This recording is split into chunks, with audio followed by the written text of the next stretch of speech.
Hello Nerfers! 2 videos in a week, pretty amazing, eh? Now, okay, as you know, I've got up to a certain point and I had lots of trouble lining up all these parts to go at the front. My original plan was to actually screw this down onto a big bit of wood, mark where the screw holes are, then cut out what wasn't so I could screw it on and work from the other side. But that didn't work for some reason. I cannot remember why. I think there was far too many protrusions sticking up. Mind you, I look at it now, there's hardly any. So I might have to go back to that, I don't know. I'm very confused. So anyway, what I was doing in the meantime, working out that, I was getting a bit annoyed and figuring I was going to have to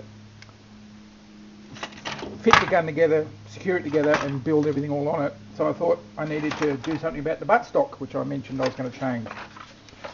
So here we are. As you can see, I've cut out the bar there and that area's got to be filled.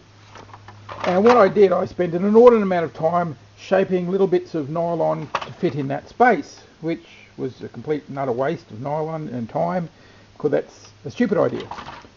What I remembered was what I did on the shot stun was wedging the piece of nylon in the body. So I spent an enormous amount of time cutting this piece of nylon to fit in the body, like so,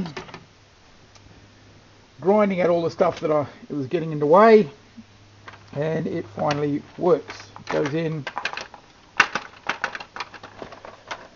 and clicks together. So then I could then detail that surface, maybe even put a sling strap loop there or something. Got one there, I might cut that off. And that's my buttstock. Now, I figured I'd have to do that, get that in there before I permanently secured the body together. But having a look at it again, I might be able to get away with working on 2 halves. I've got to really dig deep and work out how to do this. So, just a little note on the nylon. What I've done, as you can see, is I've drilled, for goodness sakes, I marked the shape of the recess with pencil, as you can see, and drilled a series of holes along the edge. So when I actually fill that, when that's in there, and I fill it with body filler, whatever, some of it will go in those holes and it'll have a key to stick to, because nylon, as you know, doesn't let things stick to it. So pushing it very hard, I'll actually get it down into those holes and might be able to get it to meet in the centre, and it'll be a nice secure fit. It's held in there because it actually matches up with 4 of the screw holes. As you can see, great big holes I've carved in it.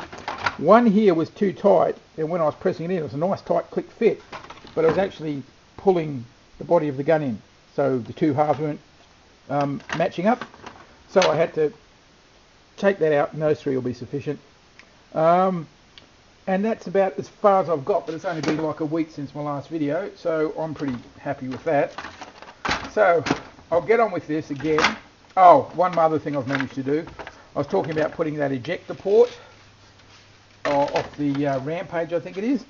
I dug it out, had a look at it, and realised the way they'd done it with these little press clips. So all I needed to do was mark where the holes are, put it in, and I can click it in any time I want. Now what I might do in there is simply paint that, a dark gunmetal colour, seal up that hole and seal up that, so I don't have to worry about cutting an injection port and putting a moving bolt in and all that sort of thing, because it's just basically a prop weapon. So, and that gives me a little more interesting shape sticking out the side, and of course I'll have to get rid of the Nerf N-Strike crap. But other than that, that's about all I've got done, but I'm pretty happy with how far I've got done. I've just got to work on getting these front bits done and attached, and then it should go a lot quicker. So give me a couple of weeks and I'll get back to you. Okay, bye guys.